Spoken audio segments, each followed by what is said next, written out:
was it? Yeah. It was in San Francisco, California, on Townsend.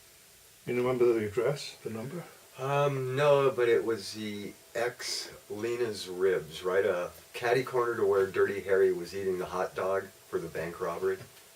Right from there. It was a very interesting district. The only area where they had, I think, mobile homes in San Francisco. Probably early 80s. My mind's a little foggy on dates, which I'll go into a little more as we get into it. The name of the store was Maxilla and Mandible. It was a store that was an osteological supply store that was open to the public, meaning we sold bones, be it animal, human, dinosaur, whatever you needed. Our primary clientele were artists, interior decorators, lawyers, doctors. I was, at the time, a musician. I had a new daughter, and I wanted to get into a business besides music where I had to travel and I was never home.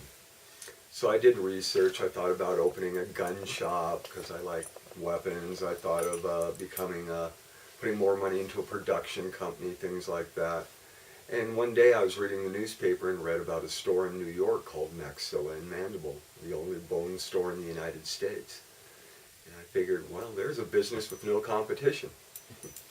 So I wrote the gentleman who owned it, an ex-curator of the Natural History Museum of New York, Henry Galliano, and we started to correspond, and eventually he invited me out to New York, Manhattan, to do an internship at his store in the Natural History Museum.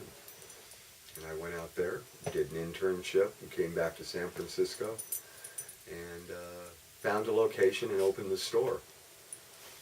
It was, like I say, a one-of-a-kind thing. If you wanted to buy our type of material, you either went to New York or San Francisco, so it was a pretty locked-in market from the start. We got wonderful response. We had some problems initially from people who were animal rights activists, but I was very picky about that. I would never let suppliers know what we were looking for. If someone wanted, let's say, a giraffe skull, I wouldn't call my suppliers in Africa and say, do you have a giraffe skull? Because I don't want them to go out and shoot a giraffe for me. So we'd just ask what was available and order that way. And we would train a lot of the tribes and such in South Africa how to prep material that they used for food, or they'd find on the plains or whatever, to turn it into merchandise that could bring money into their tribe and such, instead of just wasting it. So it was environmentally sound in my mind, it was ecologically sound, it brought money to people who needed it, and it was sculpture in its purest form. So as the store opened, we mainly dealt with the African animals because people generally buy a skull for the horns or the teeth. They don't buy it for the bone. So the African antelopes were very popular, warthogs, things like that, longhorn. And slowly it started to evolve into other things. As I say, we brought in a complete line of human specimens. We dealt with shrunken heads, some mummies. And through this store, I got to meet a lot of very interesting people and got involved with a lot of very interesting things as well. The store made good money. It was a child being in a candy shop. It was a museum where everything was for sale. It was a true joy.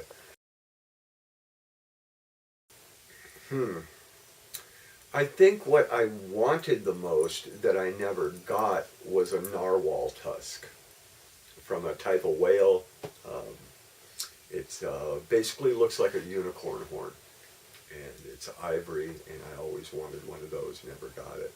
Probably one of the more interesting pieces I had was a shrunken head that had come out of a museum in Ecuador, and that was a pretty interesting piece. I kept it in a Prince Albert can from our childhood.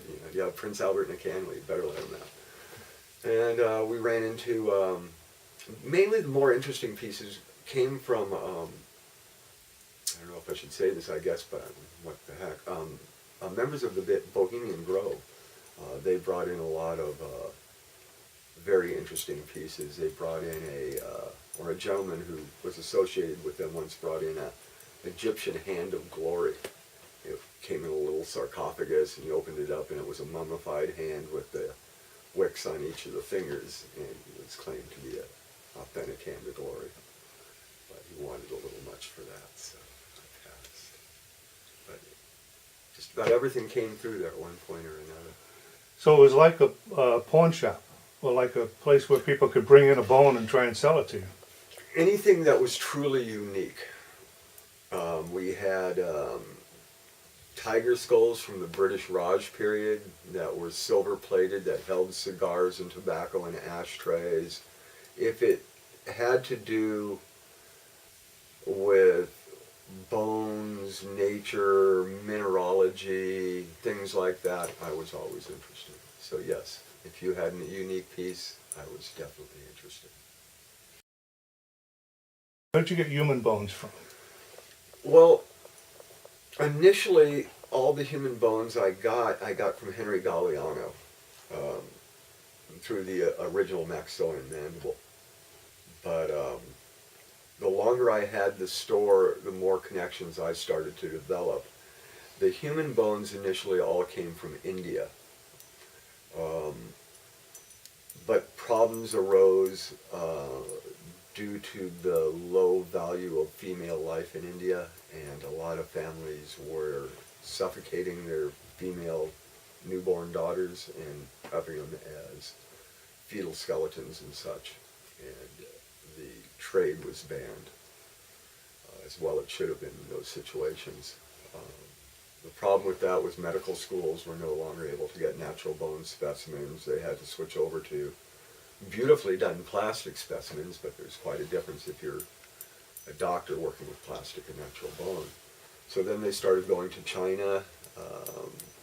Today, I really don't know. Even if a human body is donated to science in America, it has to be interred, buried after the work is done. So you can't even leave your skeletal remains to a medical school, or if so, it won't be kept for very long. It has to be interred after it's.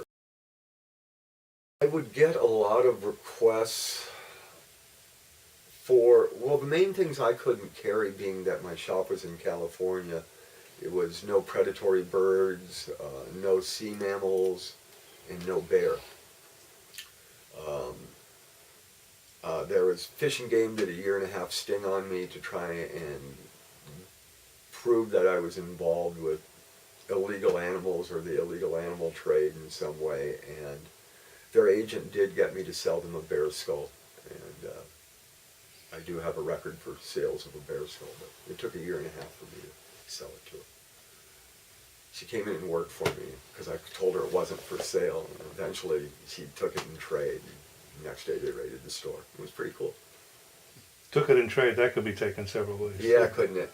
But she worked for us, and instead of taking cash, she would, take specimens from the store. And eventually, just to shut her up, basically, I gave her the bear skull, and that was a mistake. Probably one of the more interesting stories in there was I had a lady who was a regular customer, and on the shelves of the store there were books that I was interested in, and some of my pets, which were tarantulas and scorpions and such. And I had a little section on serial killers.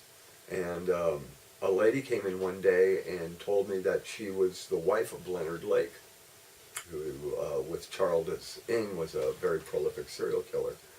And she wanted the skull of a murder victim. And she would come in about every week to ask me for this.